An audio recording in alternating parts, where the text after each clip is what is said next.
หัวข้อที่1การทักทายรู้จักกันบทสนทนา1การทักทายพบปะครั้งทำอิฐถามเกี่ยวกับชื่ออายุอาชีพบอนเฮ็ดเวียกสบายดีเจ้าชื่อหยังข้อยชื่อนามเจ้าเดข้อยชื่อหลานเจ้าอายุจักปีข้อยอายุ26ปีเจ้าอายุจักปีข้อยอายุ26ปีคือกันเจ้าเฮ็ดเวียกหยังข้อยเป็นทานหม้อเจ้าเฮ็ดเวียกอยู่ไสข้อยเฮ็ดเวียกอยู่โรงหม้อเอลเคเบิลแบกไม้เจ้าเดข้อยก็เป็นทานหม้อเฮ็ดเวียกอยู่โรงหม้อเอลเคโดคือกันดีใจที่ได้รู้จักเจ้าข้อยก็คือกันบทสนทนา2การสนทนาอยู่ร้านกาเฟขอโทษบอนนี้มีไผนั่งแล้วบ่ยังบ่ทันมีเจ้านั่งโลดเจ้าได้ไปร้านนี้เป็นประจำบ่ข้อยมาที่นี้เป็นประจำเลยเพราะว่าสถานที่มีบรรยากาศเย็นหลายเจ้าเดข้อยก็คือกันกาเฟที่นี้แซ่บหลายแม่นแล้วเทื่อหน้าพบกันใหม่อยู่ร้านนี้เห็นดีโอเคบทสนทนา3ทำความรู้จักกันอยู่ห้องเรียนโปสบายดีค่อยซื้ออ่านยินดีที่ได้พบกับเจ้าสบายดีอ่านค่อยซื้อหัวค่อยก็ดีใจหลายที่ได้รู้จักกับเจ้าเบิ่งคือว่าเจ้ามักเรียนวิชาเคมีแม่นบ่แม่นแล้วค่อยสนใจกับวิชาเคมีศาสตร์หลายและเจ้าเดโอค่อยก็สนใจกับวิชาเคมีศาสตร์คือกันหวังว่าจะได้แลกเปลี่ยนและเรียนรู้เพิ่มเติมจากเจ้าค่อยก็คือกันหรือว่าเฮานั่งตัวเดียวกันเนาะสุดยอดเลยบทสนทนา4การทำความรู้จักกันผ่านการแนะนำของหมู่เพื่อนสบายดีเฟืองค่อยอยากแนะนำให้เจ้ารู้จักกับหมู่ใหม่โอ้สบายดีนามเพื่อนคนนั้นแม่นไผละนี้แม่นฮวีเพื่อนเฮียนร่วมห้องกับค่อยสบายดีเฟืองยินดีที่ได้พบเจ้าสบายดีฮวีค่อยก็ดีใจหลายที่ได้พบกับเจ้ามาแต่ไสค่อยมาจากเมืองดานังแล้วเจ้าเดค่อยมาจากดักหลักค่อยก็ได้ย้ายมาอยู่ที่นี้ได้ระยะหนึ่งสันว่าเจ้ามักอาศัยอยู่ที่นี้บ่ค่อยมักหลายมีหลายสิ่งที่น่าสนใจที่จะค้นพบสิ่งที่มักของเจ้าแม่นยังค่อยมักลิ้นกีฬาโดยเฉพาะแม่นกีฬาบานเตะและเจ้าเดค่อยมักเรียนภาษาลาวและเดินทางไปเที่ยวอยู่ประเทศลาวบทสนทนา5การทำความรู้จักกันในงานเลี้ยงสบายดีค่อยนั่งอยู่นี้ได้บ่ได้บอนนี้ก็ยังบ่ทันมีไผนั่งขอโทษเจ้าซื้อหยังส่วนค่อยซื้อหาค่อยซื้อหน้างานเลี้ยงนี้ม่วนหลายเจ้าคิดว่าแนวใดแม่นแล้วม่วนหลายและอาหารอยู่ที่นี้ก็แซ่บซอยอีกค่อยก็เห็นแบบเดียวกันแต่หาเฮ็ดเวียกหยังล่ะค่อยเป็นนักสถาปนิกและเจ้าเดค่อยเฮ็ดเวียกในเรื่องการตลาดโอ้สันว่าดีใจที่ได้รู้จักเจ้าค่อยก็คือกัน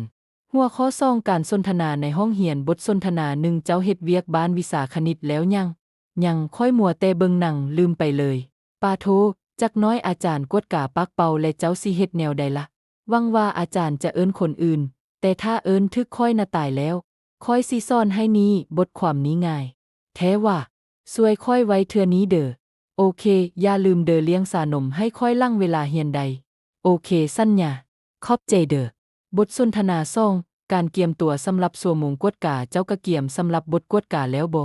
ยังบ่ทันเลยค่อยยังมีบทเรียนหลายอย่างที่จะต้องเรียนมื้ออื่นจะกวดกาแล้วใดตั้งหน้าเบิ่งบทเรียนแน่เด้อค่อยรู้แล้วน่ะแต่ค่อยกังวลว่าจะบ่ทันนี้ละเวลาบทสนทนา3ในชั่วโมงพักพรเสี่ยว2นาทีอีกจะพักพรแล้วไปร้านอาหารบ่ไปละเนาะค่อยหิวแห้งแล้วมื้อนี้เจ้าอยากกินหยังข้าวจีข้าวเหนียวหรือมีกองกินข้าวจีเนาะไว้แต่อิ่มเป็นเวลาดนแม่นแล้วอีกอย่างบ่เปลืองเงินอีกแม่นแล้วในท้ายเดือนเฮากำลังฮ้อนเงินสถานการณ์ในห้องเรียนสถานการณ์ที่1ลืมเอาปึ้มมาลานให้ค่อยยืมปึ้มแน่ค่อยลืมเอามาฟ้า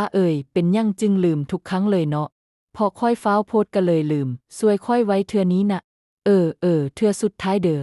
สถานการณ์ที่2กายบทกวดกา3รอท่าบึด1ให้ค่อยเฮ็ดสำเร็จก่อน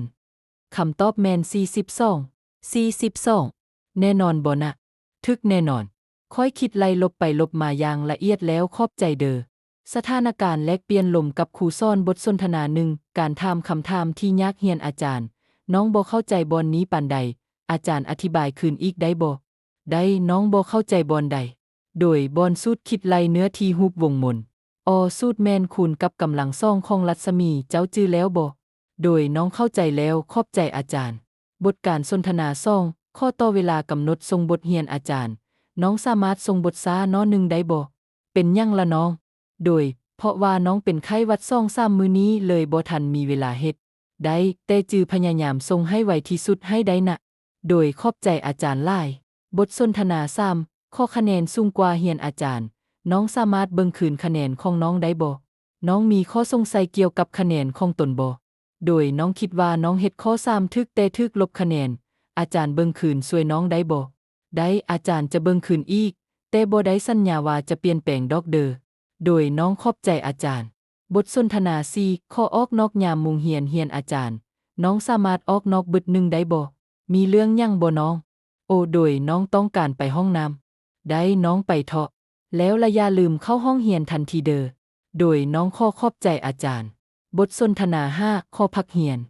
นอาจารย์มื้ออื่นน้องขอพักเรียนได้บ่เป็นหยังล่ะมีเรื่องหยังบ่โดยน้องมีนัดกับทานหมอเพื่อไปกวดสุขภาพฉะนั้นน้องบ่สามารถขึ้นห้องเรียนได้แล้วจื้อเขียนบทเรียนให้ครบเด้อบ่เข้าใจบอนใดให้ทำหมู่เพื่อนลือครูอาจารย์โดยน้องขอบใจอาจารย์บทสนทนา6ถามเกี่ยวกับเวียกบ้านเรียนอาจารย์เวียกบ้านสำหรับอาทิตย์นี้แม่นยังน้องเฮ็ดบทในหน้าเจ50ฮอด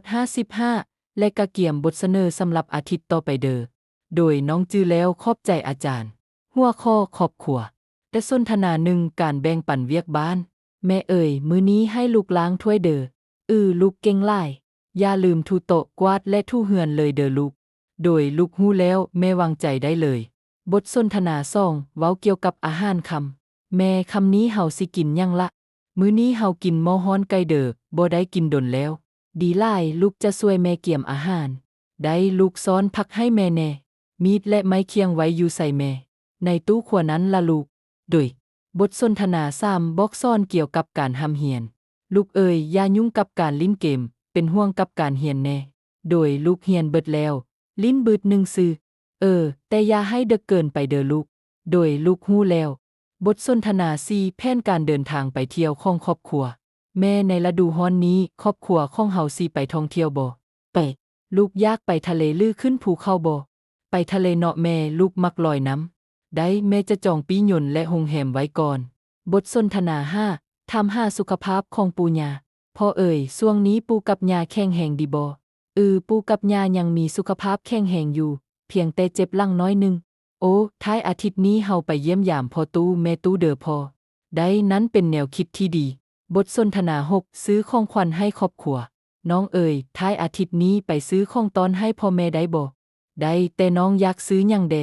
หรือว่าซื้อเกิบให้พ่อและเสื้อให้แม่แน่ดีแท้ท้ายอาทิตย์นี้พวกเฮาสิไปซื้อเด้อ